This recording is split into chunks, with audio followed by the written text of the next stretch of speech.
계속 예수 그리스도의 재림의 목적에 대해서 살펴보고 있는데요. 우리 빌립보서 3장 보겠습니다.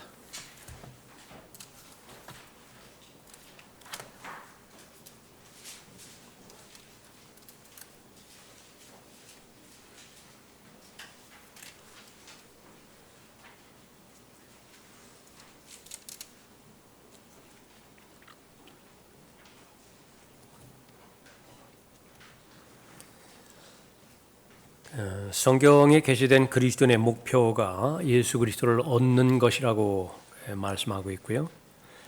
예수 그리스도를 얻을 때에 예수 그리스도를 자연스럽게 잘 아는 것이고, 또 예수 그리스도를 알았는데 예수 그리스도와 동행하고 따르지 않을 사람이 없겠죠. 그럴 때 이 보상으로 예수 그리스도 안에 있는 약속의 말씀을 실행하는 것에 대한 보상으로 상을 얻게 되어집니다.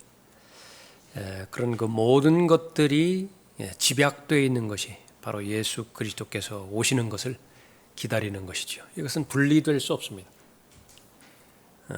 그런데 여기에 잘못된 교리라든지 아니면 하나님에 대한 왜곡된 사랑으로 인해서 이 부분을 분리해서 믿기 원하는 것만 믿고 배제시키는 것은 배제시키는 것인데, 지금까지 계속 살펴볼 이 예수 그리스도와 관련된 본문을 살펴봤을 때 결론에 해당되어지는 것은 결국 재림이에요.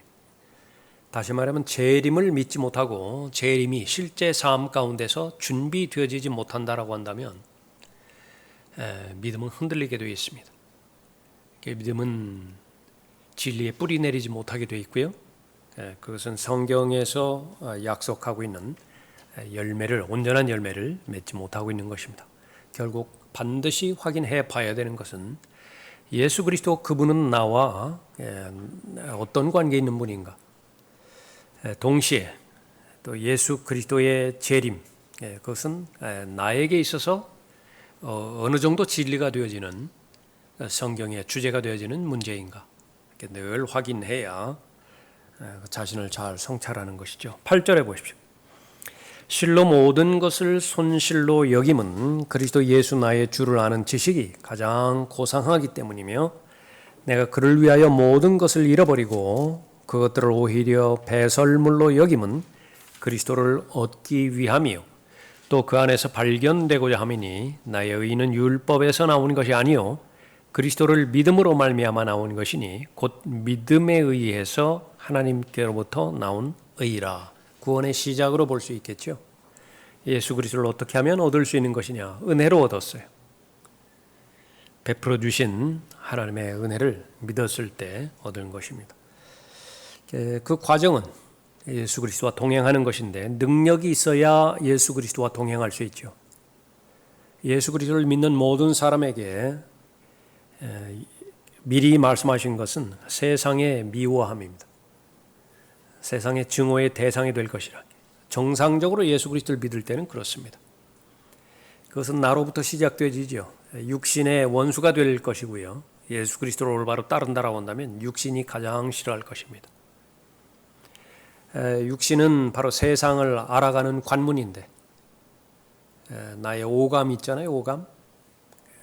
눈으로 보고 듣고 느끼고 하는 이 오감은 세상을 알아가는 통로예요.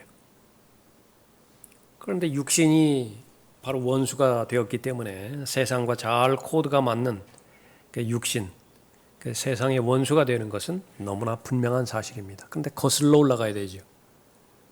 세상의 풍조와 거슬러 올라가는 것이 바로 그리스도인의 삶의 여정인데, 그것이 생명의 새로운 길이라고 십자가에서 제시된 길입니다.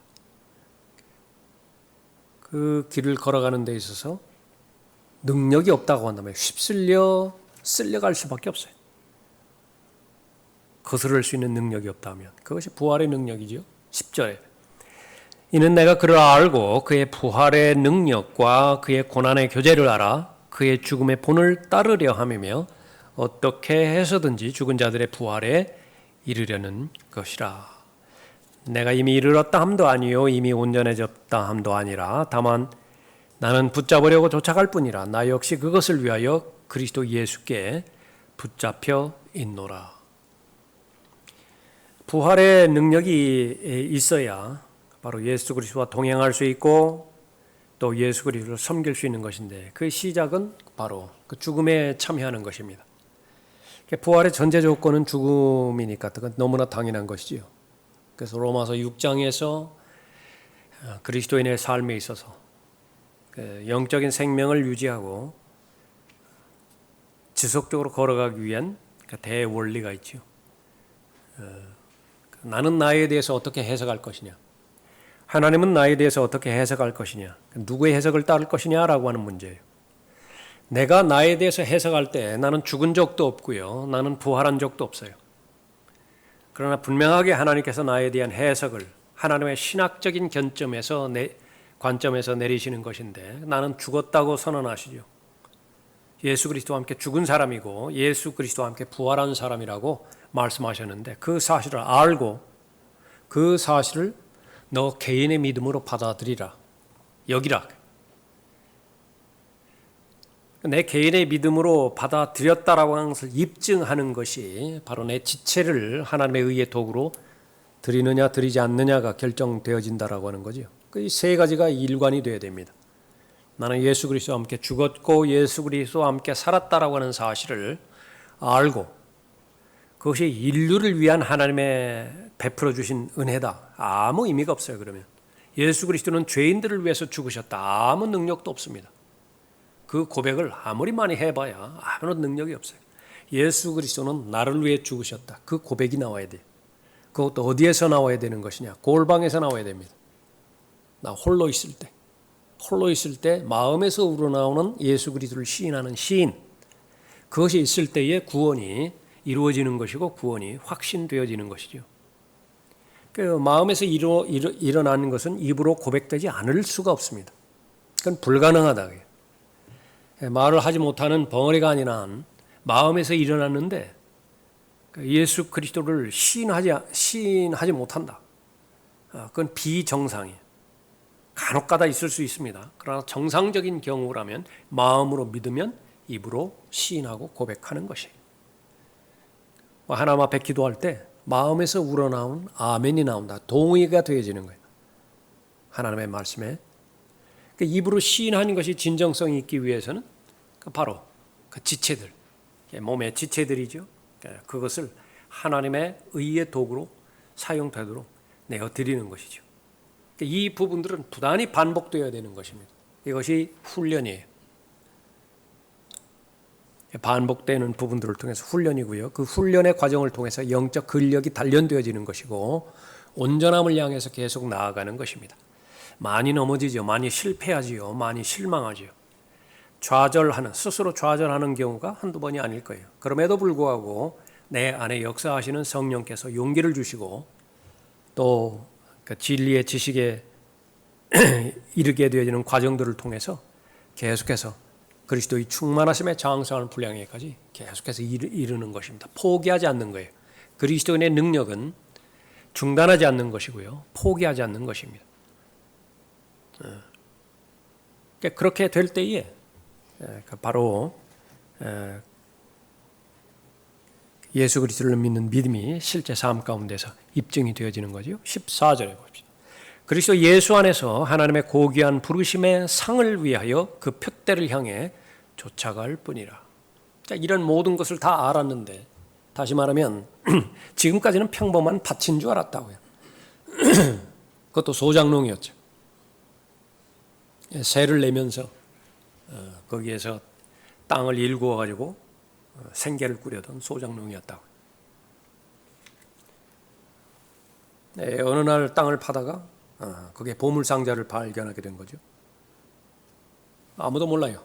자신만 안다. 더 이상 주저할 것도 없습니다. 더 이상 계산할 것도 없어요.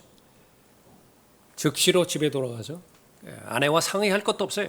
다 팔아라 버려요. 다 팔아. 목적은 하나입니다. 밭을 사야 돼요. 그 밭을 사야 그 밭에 그 묻혀진 보물이 나의 소유가 되어지는 거죠. 그러니까 여기에는 어떤 압력도 없고요. 여기에는 어떤 부담도 없어요. 이것은 1000%, 최소한 1000%의 수확을 보장해주는 투자예요. 예. 뭐 이율이 15%냐, 20%냐, 그거 비교의 대상이 안 되는 것입니다. 최소한 그런 거예요. 그런 것이. 그러면 너무나 분명해지죠, 명확해지죠, 단순해지죠. 밭을 사는 것 외에는 눈에 들어오지 않는 것입니다. 예수 그리스도를 얻는 것이고, 예수 그리스도를 알아가는 것이고, 이에 방해되는 모든 요소는 지금까지 내가 어떠한 가치를 부여했다 하더라도 그건 다 배설물로 여기는 것이, 방해가 되어지는 것은 다 여긴다. 근데 방해되어지는 것을 제껴버렸을 때 세상적인 관점에서 보면 어리석다 그러다. 저렇게 많이 배울 만큼 배운 사람이, 가질 만큼 가진 사람이, 누릴 만큼 누린 사람이, 예? 나름대로 현명하다고 똑똑하다고 그 평가를 받는 사람이 왜 저런 결정을 했을까? 그런데 그것은 지인작의 성경에서 기록되고 있습니다. 당연한 거예요. 어리석다라고 하는 평을 받는 것은 그건 너무나 당연한 일이라. 그런데 이 모든 부분들이 고백은 하지만은 자신의 것으로 되지 않는 사람들이 있어요. 그것이 바로 십자가의 원수들이라고 증거를 하고 있습니다. 구원받지 못한 사람도 있지만은 구원받았지만은 여전히 세상적인 세상의 풍조에서 성별하지 못함으로 인해서 그 결과는 예수 그리스도를 온전히 따를 수가 없는 거죠. 마음으로 예수 그리스도를 사랑하는 것이 이루어지지 않은 사람인 것인데 그것에 대해서 강력하게 경고하고 있습니다. 18절에 내가 자주 너희에게 말하였고 지금도 눈물로 말하지만 많은 사람이 그리스도의 십자가의 원수들로 행하고 있느니라. 그들의 종말은 파멸이며 그들의 하나님은 자기들의 배요, 그들의 영광은 자기들의 수치 속에 들어있고 그들은 땅의 것들을 생각하느니라. 그들의 하나님이라고 그랬죠. 하나님을 고백해요. 하나님을 말합니다. 근데 실제로 하나님의 정체가 무엇이냐? 바로 자기들의 배라 그렇게 말하고 있죠. 영광에 대해서 말합니다. 할렐루야에 대해서 말하고 하나님께 영광. 그런데 그 영광의 실체는 무엇이냐? 그 자기들의 수치 속에서 발견되어지는데 하나부터 끝까지, 열까지 모두가 다 땅의 것들이에요. 그 사람이 추구하고 있는 모든 땅의 것들을 배제시키면 그 사람의 경배는요 아무것도 안 남아요. 그 사람의 모든 기도 제목 역시 마찬가지입니다. 땅의 것들을 배제시키고 나면 아무것도 안 남아요. 그런데 그 모든 부분들 철저하게 하나님께서는 목적과 또 수단에 대해서 명확하게 말씀해 주셨음에도 불구하고 예수 그리스도의 재림에 대한 분명한 지식과 그 믿음이 희미해짐으로 인해서 이게 바뀌어져 버렸어요. 목적과 수단이 바뀌어져 버렸다. 그래서 이 부분에 대해서 결론을 무엇이라고 말씀하고 있는 것이냐? 재림으로 결론 짓고 있죠. 20절. 그런 사람들이 있지만은 그러나 결론적으로 말하면 우리가 중요하죠. 우리. 믿는 우리가 중요하다고요. 그러니까 우리의 시민권은 하늘에 있으므로 우리가 그것으로부터 오실 구주이신 주 예수 그리스도를 기다리고 있으니, 그런데 이 주 예수 그리스도를 기다리고 있는 이 믿음이 처음에 우리가 살펴봤던 하나님의 의이신 예수 그리스도를 믿음으로 영접하는 그 구원에 관련된 그 부분과 단절된 것이냐? 거의 대부분 단절시켜버렸다고요. 그것이 바로 후천년주의 신학이에요. 그러니까 다른 신학은 그렇게 위협적이지 않습니다. 다른 이단교리라든지 심지어는 카톨릭이라든지 무슨 다른 여호와의 증인이라든지 별 위협이 되지 않아요. 이 마지막 날들에 성경대로 믿어보려고 하는, 믿는 것처럼 믿어보려고 하는 사람들 가장 위협적인 부분들이 이 후천년주의 신학이에요. 그러니까 그것은 뭐냐 그러면 바로 하늘과 땅 어디에 마음을 두느냐라고 하는 거죠. 이 형태는 똑같습니다. 경건의 모양은 그대로 갖추어져 있다고 언급하고 있죠. 그대로 똑같아요. 근데 과연 능력이 나오느냐 안 나오느냐, 그 능력이라는 것은 부활의 능력인데 부활의 능력을 가지고 있느냐 가지고 있지 않느냐 그 믿음에 달려 있습니다. 그 믿음의 대상은 자신의 마음이 지금 하늘에 있는 것이냐 자신의 마음이 땅에 있는 것이냐. 그래 형태는 둘 다 부지런히 살아간다고요. 자신의 마음이 하늘에 있다고 고백은 하면서 하루하루 살아가는 것이 그냥 설렁설렁. 마치 골로새에 침투되어 있는 영주주의자들처럼 이분법으로 나누어서 하나님 앞에 경배드리는 이 경배 시간은 아주 고귀하고 거룩하고 절대로 범해서는 안 되는 시간으로 그렇게 오고 그러나 그 시간을 제외한 거의 대부분의 시간 월요일부터 토요일까지죠. 그 시간은 막 흥청망청 내가 주인이 돼서 써버린다. 그 위선자예요.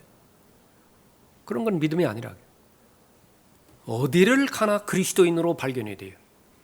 예배당 안에서도 그리스도인이고 직장 안에서도 또 버스 타고 가면서 전철역 앞에서 어딜 가나 그리스도인이잖아요. 그 꾸준하잖아요. 일관되게 있어야 되지 않습니까?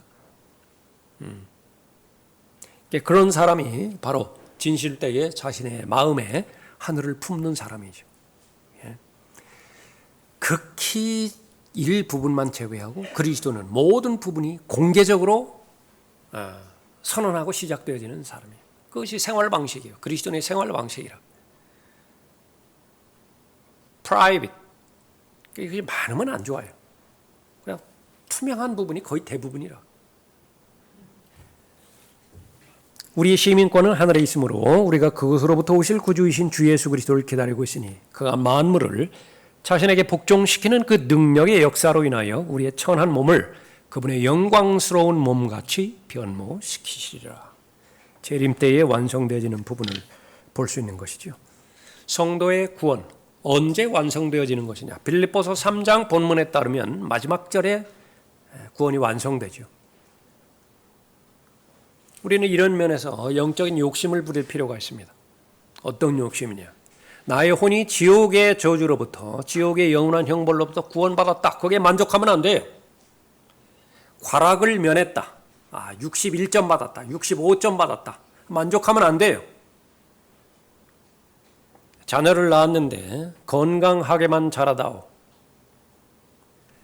그 말이 적용되어지는 자녀가 있어요. 정말로 건강하게만 하면 돼요. 그 자녀는. 근데 정말로 모든 자녀가 다 건강하기만 하면 되는 거예요. 자신의 정체성을 확인하고 또 예수 그리스도의 은혜와 예수 그리스도의 능력을 통해서 예수 그리스도를 나타내야 될 거 아니에요. 그래야 행복하죠. 가장 만족스럽죠. 씨앗은 분명한 씨앗인데 실제 씨앗이에요. 그러면 거기에만 만족해요? 그것은 목적은 심겨져야 되고 뿌리 내려야 되고 시간을 잘 인내해서 뜨거운 태양빛을 인내해서 잎사귀를 내야지요. 꽃을 펴야 되죠. 그리고 마지막으로는 궁극적으로 열매를 내야 되죠. 그것이 우연히 된 씨앗이 아니라 하나님께서 창조한 씨앗이라고 할 때에 그 의미가 되는 것이니까 그런 것이죠. 그것이 바로 그 재림과 관련되어 있는 것으로부터 나는 지옥으로부터 구원받은 것에 대해서 만족한다. 그 이후는 이제는 단절해서 이후의 삶은 내가 알아서 할 테니까 하나님은 덜 간섭하십시오. 내가 내 능력으로 살다가 어려울 때 있으면 내가 도움을 요청할 테니까 그때에 내 삶에 개입하셔서 그때 도와주십시오. 후천년 교리예요. 그러나 계속해서 욕심을 부리는 것입니다. 테스트의 목적은 뭐냐면 왜 100점을 걸어놨겠어요? 지금까지 배웠는데 그 배운 사실이 나에게 지식이 되었는지 내 지식이 되었는지 확인해보자 그거 아니에요? 시험이라고 하는 것이. 제품을 만들었는데 모르는 시제품을 그 과정을 통해서 여러 가지 품질 시험, 인증 시험 다 거쳐가지고서 나중에 봤을 때 완성품이 돼야 되잖아요. 하자가 있으면 안 되지 않습니까? 그게 100%라고요. 100점이라고요. 100점이 나와야 되죠. 그것이 목표가 돼야 돼요. 그런데 80점 맞고 만족을 한다. 90점 맞고 만족을 한다. 아쉽다 그게. 적어도 영적인 부분에 있어서는 성경에서 제시하는 것은 온전하다라고 하는 말입니다. 씨는 부족함이 없고요. 온전한 씨예요. 마찬가지로 그 씨를 통해서 맺는 열매도 온전한 열매입니다. 그래서 각 사람에게 계속 권고하고 각 사람이 계속 영적인 과정을 통해서 훈련시키는 것은 온전한 사람으로 만들고자 하는 것입니다. 그것이 온전한 성장을 말하는 것이죠. 성숙을 말하는 것이죠.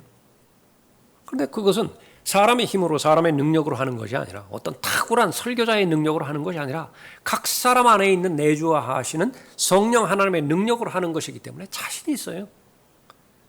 하나님 보시기에는 자신이 있다. 그러니까 지시하는 대로만 오면 돼요. 지시하는 방향으로만 걸어가면 돼요. 그러니까 문제는 따르는 사람에게 달리는데 따르는 사람이 자신 없어 한다고요. 과연 될까? 과연 가능할까? 그러니까 우리에게 믿음이 필요한 것입니다. 지속적으로 온전한 사람이 되어지는 것이 나의 목표고요. 내가 거룩하니 너희도 거룩하라. 다시 말하면 누릴 수 있는 모든 완전한 자유를 마음껏 누리라고 해요. 거룩함이라고 하는 것은 길이요 진리요 생명이신 예수 그리스도를 알고 그분의 말씀 안에 거하면 보장해 주는 것입니다. 자유롭게 해줄 것이라고. 중독자들의 고백. 어떻게 하면 이 중독으로부터 자유로워질 수 있는 것이냐. 중독에 걸리지 않는 사람이 어디 있어요? 모두가 다 죄의 중독에 걸리는 것입니다. 한 번의 죄에 대해서 한 번 범죄를 하고 자백했다. 그것으로 벗어나는 사람이 있어요? 그렇지는 않다고요. 하루에 한 번씩 죄를 지었어요. 일주일이면 7번 범죄를 했다고. 7번 자백을 했다는 얘기 아니에요? 그러다가 내 안에서 하나님의 능력으로 역사하니까요. 그것이 4번으로 줄어들더라고요. 일주일에 4번 범죄예요. 그러다가 한 번으로 줄어들어요. 한 번 범죄한다고요. 그러다가 마침내 자유로워져요. 각 양상마다 영역마다 다 달라지지만은 거의 대부분 그런 과정을 통과하는 것입니다. 그러니까 마침내 거기에서 자유로워졌을 때에 살 것 같다고요. 그러니까 정말 살 것 같다고요. 예.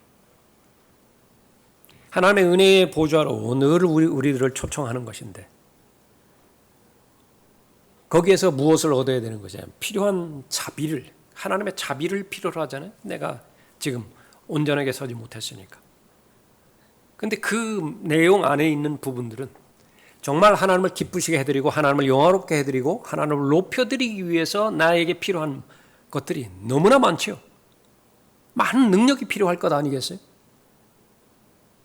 하나님을 영화롭게 해드리고 하나님을 높여드리고 하나님을 기쁘시게 해드리기 위한 많은 부분들이 있는데 그런 것들을 무엇이든지 구하라 그거예요. 그런 열매에게 필요한 부분이라면 무엇이든지 구하라.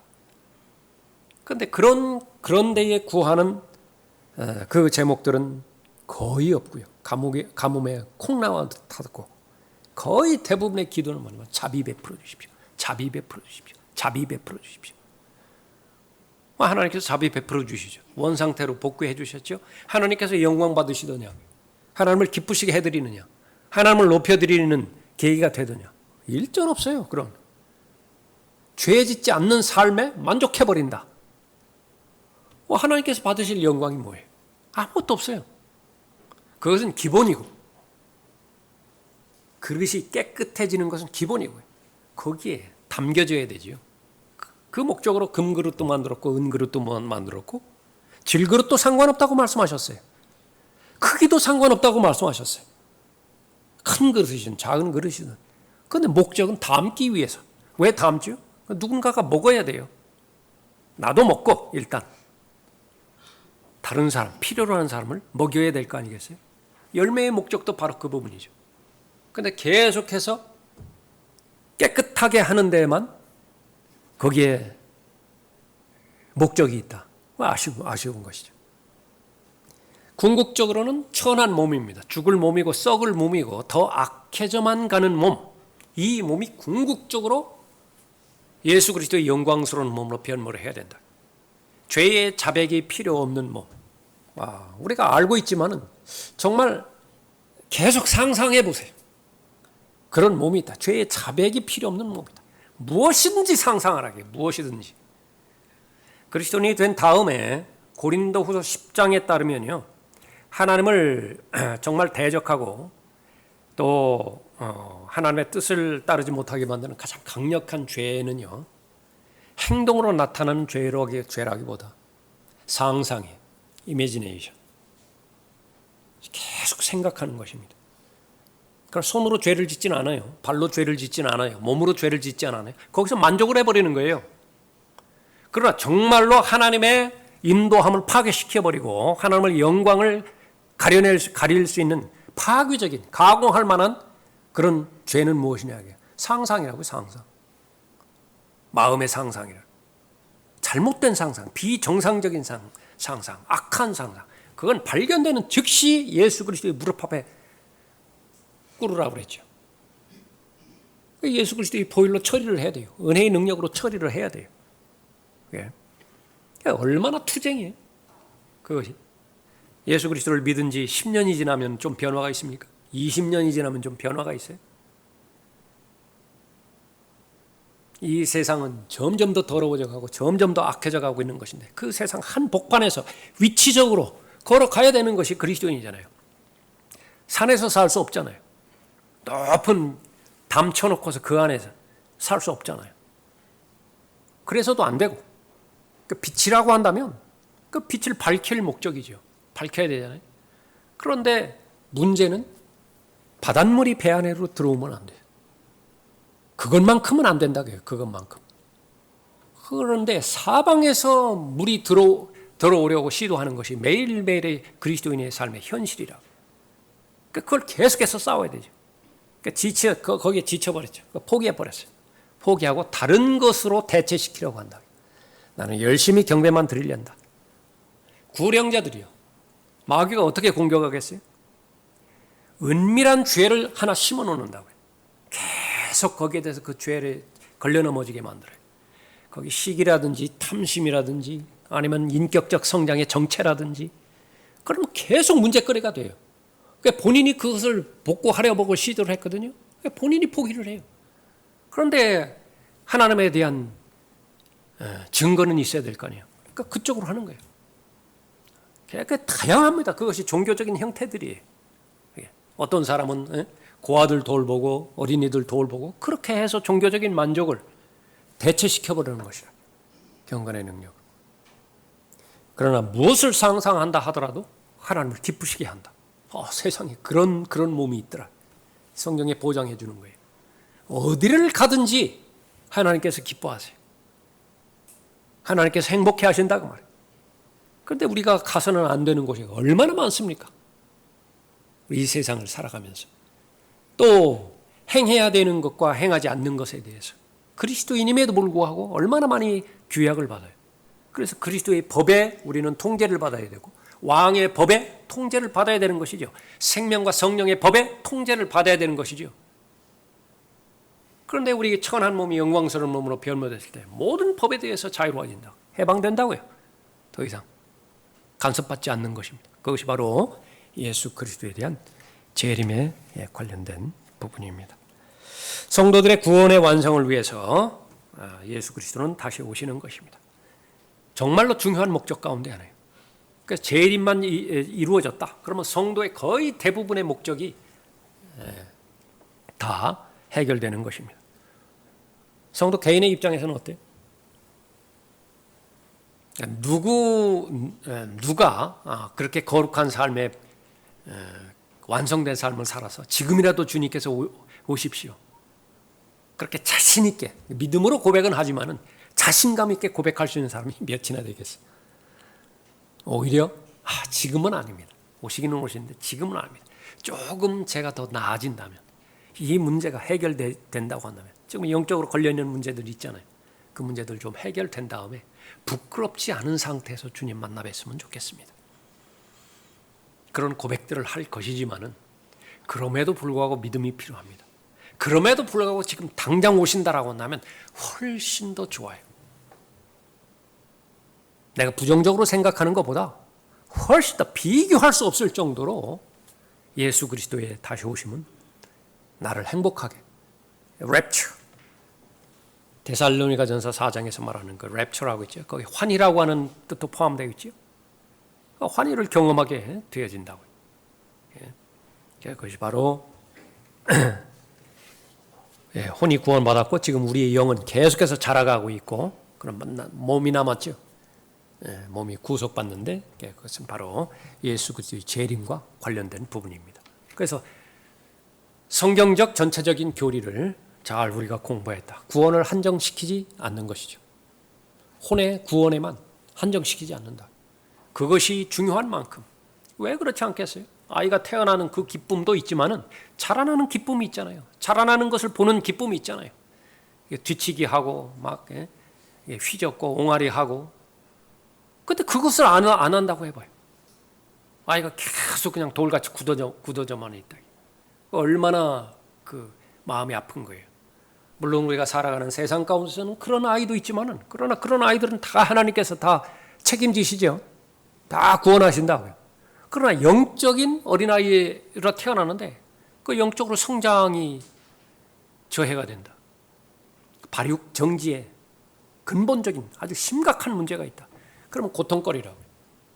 근심거리라고요. 성령은 슬퍼하실 수밖에 없는 것이죠. 거기에 기쁨이 있는 거예요. 그러다가 이제는 예수 그리스도의 영광스러운 몸으로 변모돼서 모두가 다 그리스도들이 된다. 구원의 목적이죠. 예수 그리스도를 보내신 목적 아니겠어요? 구원의 목적은 로마서 8장에 있는 것처럼 아들의 형상과 일치시키는 것, 그거예요. 절대로 수준을 낮추면 안 됩니다. 나의 미래는 정해져 있어요. 아들의 형상과 일치되는 것입니다. 그런데 그것이 이루어지는 날은 바로 예수 그리스도의 재림이라 말하고 있죠. 로마서 8장 보겠습니다.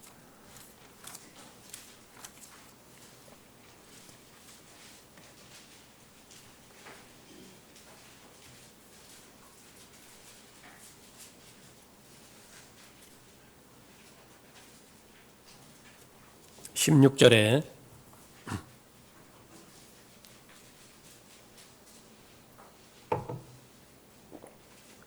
성령이 친히 우리의 영과 함께 우리가 하나님의 자녀임을 증거하시거니와 자녀이면 또한 상속자들이니 하나님의 상속자들이요 그리스도와 함께한 공동 상속자들이니 우리가 그와 함께 고난을 받은 것은 함께 영광도 받게 하려 함이니라. 이 영광에 대해서 앞으로 계속 기록하고자 하는 것입니다.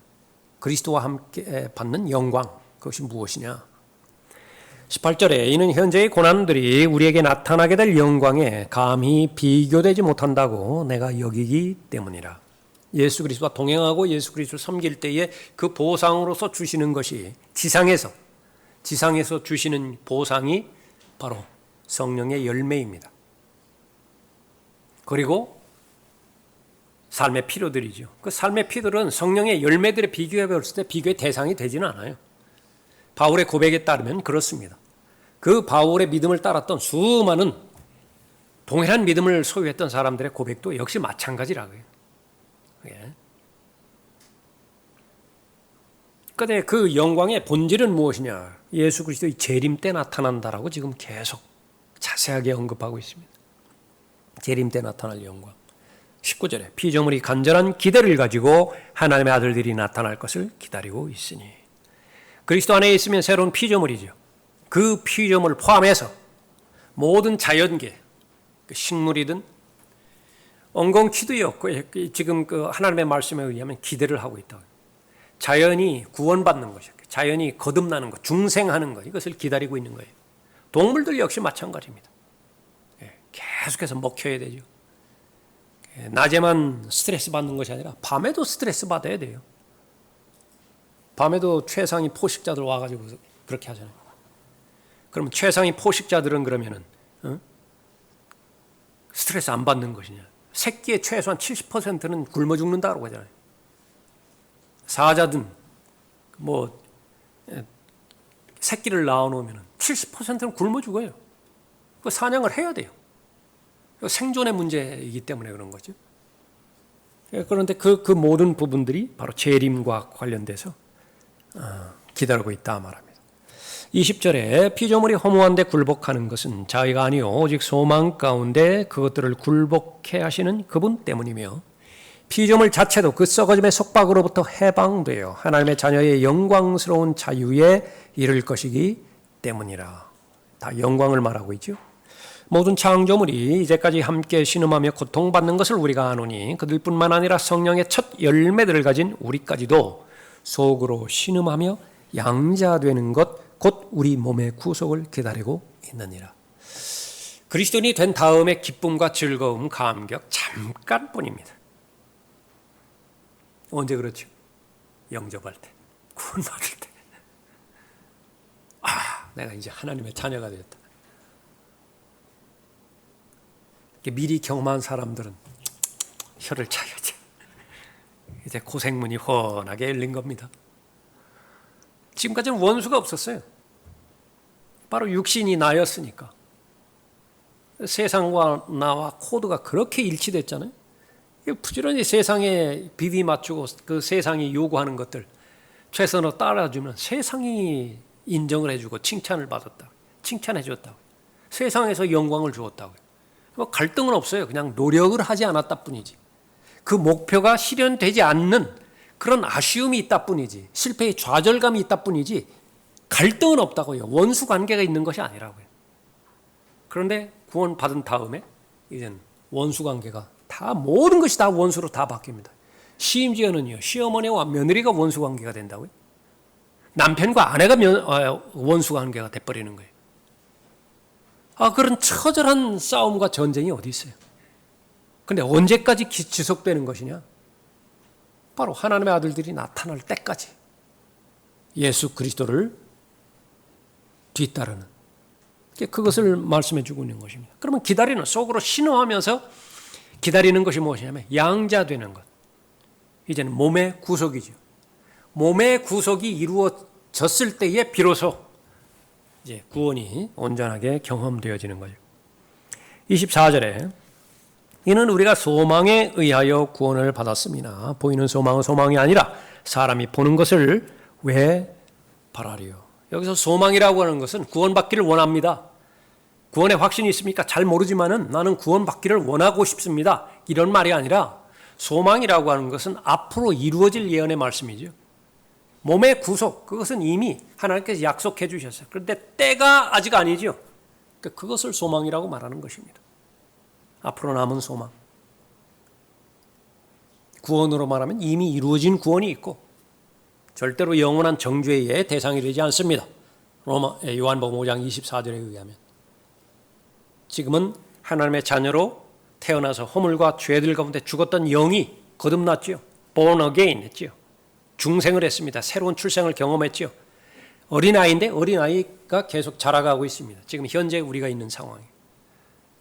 그리고 나서 육신의 죄들의 몸은 죄들로만 이루어졌어요. 거기는 어떤 선한 것도 발견되지 않아요. 거기는 어떤 하나님께서 인정하실 만한 것도 발견되지 않아요. 오로지 죄예요. 아무리 경건해 보이는 것이라 하더라도, 도덕적으로 선해 보이는 것이라 하더라도, 심지어 어머니의 사랑이라 하더라도 그것은 하나님과는 단절됐어요. 하나님의 사랑과는, 하나님의 은혜와는 단절된 것이라. 그런데 그 육신의 죄들의 몸을 벗어버릴 것이 약속입니다. 25절에 그러나 만일 우리가 보지 못하는 것을 바란다면 인내로 기다릴지니라. 인내로 기다릴지니라. 다 이것은 재림을 언급하고 있죠. 그 다음에 여러분이 잘 알고 계시는 중보자로서의 성령 하나님이에요. 그런데 지금까지 쭉 이야기가 일관되게 지금 진행되고 있죠. 거기서 단절돼서 독립된 맥락을 지금 말하는 것이 아니라 거기에 결론에 해당되는 것을 말씀하고 있는 것이에요. 뭘 기도해야 되죠? 뭘 인내로 기다려야 돼요? 그에 대한 결론이에요. 그 다음 절입니다. 26절. 이와 같이 성령께서도 우리의 연약함을 도우시나니 이는 우리가 마땅히 기도해야 할 것을 알지 못하나. 고난받지 않는 사람은 아무도 없죠. 고난받을 때 기도하라고 그랬죠. 병 들었을 때 함께 기도하라고 그랬죠. 그 총론이고 뭘 기도해요? 그것을 성경 공부를 통해서 배우라고 말해요. 최소한 야고보서 1장에서 언급하고 있는 것은 바로 구체적인 지혜를 가지고서 기도해야 된다 말씀하는 거예요. 고난이 닥쳤을 때 그냥 두루뭉술하게 이 고난을 잘 해결해 주십시오.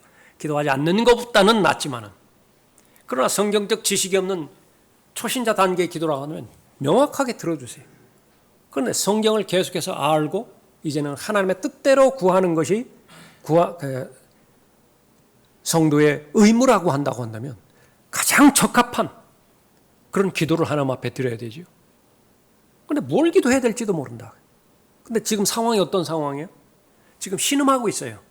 하나님의 자녀의 신분을 가지고 있지만, 다시 말하면 하나님의 상속자라고 하는 신분을 가지고 있고 그리스도와 함께한 공동 상속자라고 하는 신분을 가지고 있지만 여전히 신음 가운데 있다. 지금 인내로 기다려야 되는 상황이에요. 근데 어려움은 계속해서 가중되고 있다. 뭘 기도해야 되죠? 몰라요. 잘 모른다. 그 기도를 돕기 위해서 성령께서 역사하신다 말씀하죠. 이는 우리가 마땅히 기도해야 할 것을 알지 못하나 성령께서 친히 말할 수 없는 신음으로 우리를 위하여 중보하시기 때문이라. 마음을 살피시는 분이 성령의 생각이 무엇인지 아시나니 이는 그분이 하나님의 뜻대로 성도들을 위하여 중보하시기 때문이라. 29절에 그분께서는 미리 하신 자들을 자기 아들의 형상과 일치하게 하시려고 또한 예정하셨으니 이는 그를 많은 형제 가운데서 첫 태생이 되게 하려 하십니다. 이것이 구원해 주신 목적이라는 말씀하고 있죠. 그러니까 우리는 양보할 수 없습니다. 수준을 낮출 수 없어요. 예수 그리스도의 재림이 내 믿음의 영역 안에까지 들어와야 구원은 완성되는 것입니다. 기도 생활 역시 마찬가지죠. 처음에는 잘했어요. 그러나 성경을 알아가면 알아갈수록 기도의 깊이는 더 깊어질 수밖에 없죠. 기도의 깊이가 깊어진다라고 하는 것은 함부로 쉽게 하나님 앞에 간청드릴 수 없다라고 하는 얘기예요. 그 기도를 하나님 앞에 드리기 위해서 나는 처절하게 자기 부인이 전제돼야 되는 거예요. 그나마 남아있던, 다 해결되었다라고 생각했던 자기 사랑과 세상 사랑이 스멀스멀 기어나오는 것인데 여전히 남아있다. 그 뿌리를 완전히 제거해야 그 온전한 기도를 드릴 수가 있어요. 이것이 싸움입니다. 성도의 싸움이에요. 이 부분을 성령께서 도와주시는 거예요. 용기를 주신다고요. 용기를 주신다. 그래서 그 기도가 성령 하나님께서 역사하시는 그 기도를 했을 때에 바로 여기 해방되었고 자유를 누리게 된다. 이건 불가능해요. 생각만으로는 불가능하다. 어떻게 그 사람이 그런 삶을 살 수가 있겠는가요? 처음부터는 그것이 가능했나요? 예수 그리스도를 영접해서 구원받는 것은 가능했어요? 내 능력으로? 처음부터 그건 불가능한 일이라. 역시 마찬가지로 계속해서 주님과 동행하다 보면 예수 그리스도를 점점 더 잘 알아가는 특권이 거기에 있는 것입니다. 계속 고백하는 거예요. 저는 불가능합니다. Not I. 나는 아니에요. 그러나 그리스도예요. 갈라디아서 2장 20절. 그것은 들림받아 올라갈 그때까지 계속 우리의 고백이라. 왜 그 고백을 하게 되는 거예요? 고백하기 전에는 나름대로 좀 자신감이 있는 것이 있었다. 나름대로 내 능력으로는 여기까지는 좀 할 수 있는 것이 있을 것 같았다. 그러나 영적인 영역에 관련된 부분에 있어서는 절대로 그런 상태에서는 어떤 일도 실제적인 변화도 없는 것입니다. 철저하게 그래서 부지런히 우리는 십자가를 자주 가야 되고 은혜의 보좌 앞으로 자주 가야 되고 하나님의 말씀으로 늘 우리의 마음이 터치가 되어야 돼요. 하나님의 말씀의 조명이 늘 우리의 마음을 통찰해야 됩니다. 샅샅이 조명해야 돼요. 그래서 정말로 중요한 것은 외부에 있는 것이 아니에요. 우리의 행동, 이 부분들이 의미가 있기 위해서는 우리의 마음 자체가 정상적인 동기에서 정상적인 질서 가운데서 잘 묻어나올 수 있어야 되죠. 사망을 멸망시키기 위해서 바로 궁극적으로 사망을 멸망시키기 위해서 오셔야 되는 건데 고린도전서 15장 20절 이후에 보면 바로 주님께서 사망을 멸망시키기 위해서 멸망시킬 때는 바로 재림 때라고 그렇게 말씀하십니다. 자, 사망을 통치하셨죠. 구원을 완성하셨죠. 남은 것은 바로 세상을 통치하시는 것입니다. 거기에 요한계시록 11장 15절 교재에 있죠. 이 세상의 나라들이 우리 주와 주의 그리스도의 왕국들이 되어서 그분이 영원 무궁토록 통치하시리라. 초림 때는 십자가에 달리셨고 무덤에 누워 계셔야 됐습니다. 성경에서 예언된 통치하신 적이 없어요. 성경에서 예언된 통치는 누가복음 1장 31절 이후에 나와 있는 부분이죠. 다윗의 통치, 그러한 성격의 통치를 예수 그리스도께서 초림 때 오셔서 하신 적이 있는 것인가? 결코 없어요. 이것은 재림 때 하실 것입니다. 오시면 모든 세상 나라들이, 왕국들이 주님께 넘겨질 것이고, 그때는 전 세계를 통치하실 텐데 완벽한 통치예요. 그것은 사람의 의가 아니라 하나님의 의, 예수 그리스도의 의로 통치할 것이기 때문에 그렇습니다. 자, 오늘은 여기까지 하겠습니다.